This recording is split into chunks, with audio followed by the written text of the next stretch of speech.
दोस्तों, स्वागत है हमारी कहानी स्वर्ग और नर्क की कहानी। एक बुजुर्ग महिला की मृत्यु हो गई। यमराज उसे लेने आए। महिला ने यमराज से पूछा, आप मुझे स्वर्ग ले जाएंगे या नर्क? यमराज बोले, दोनों से कहीं नहीं। तुमने इस जन्म में बहुत ही अच्छे कर्म किए हैं, इसलिए मैं तुम्हें सीधे प्रभु के धाम ले जा रहा हूँ। बुजुर्ग महिला खुश हो गई और बोली, धन्यवाद, पर मेरी आपसे एक विनती है। मैंने यहाँ धरती पर सबसे स्वर्ग नर्क के बारे में सुना है। मैं एक बार इन दोनों जगह को देखना चाहती हूँ। यमराज बोले, तुम्हारे कर्म अच्छे हैं, इसलिए मैं तुम्हारी यह इच्छा पूरी करता हूँ। चलो, हम स्वर्ग और नरक के रास्ते से होते हुए प्रभु के धाम चलेंगे। दोनों चल पड़े। सबसे पहले नरक आया। नरक में बुजुर्ग महिला ने जोर जोर से लोगों के रोने की आवाज सुनी।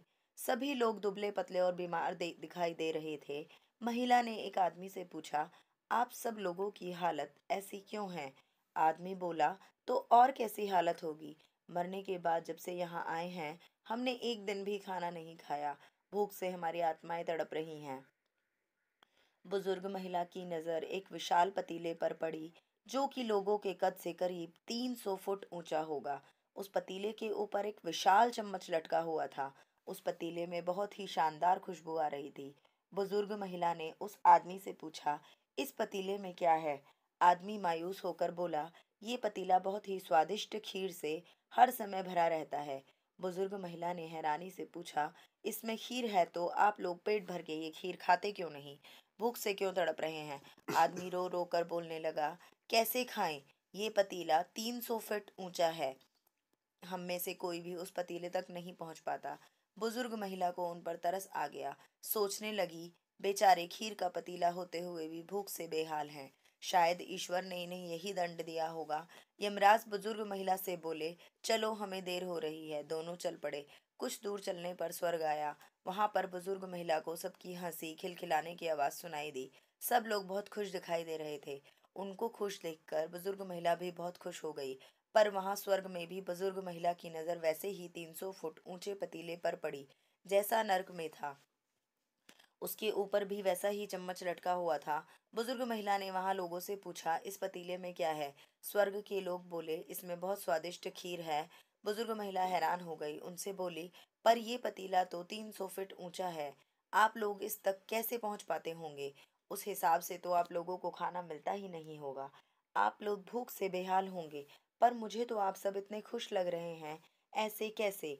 लोग बोले, हम तो सभी लोग इस पतीले से पेट भर के खीर खाते हैं। महिला बोली, पर कैसे? पतीला तो बहुत ऊंचा है। लोग बोले, तो क्या हो गया?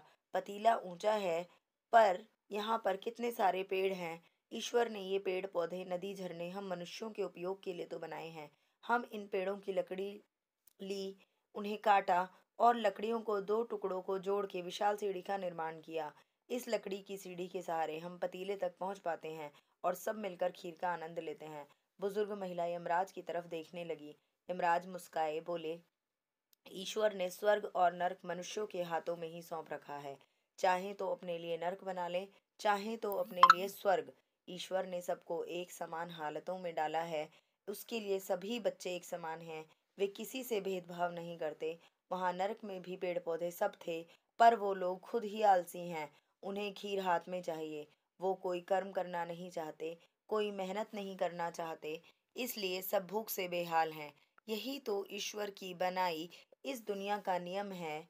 जो कर्म करेगा, मेहनत करेगा, उसी का मीठा फल खाने को मिलेगा। अर्थात स्वर्ग एवं नर्क अपने ही हाथों में है। मेहनत करें, अच्छे कर्म करें और अपने जीवन को स्वर्ग बनाएं।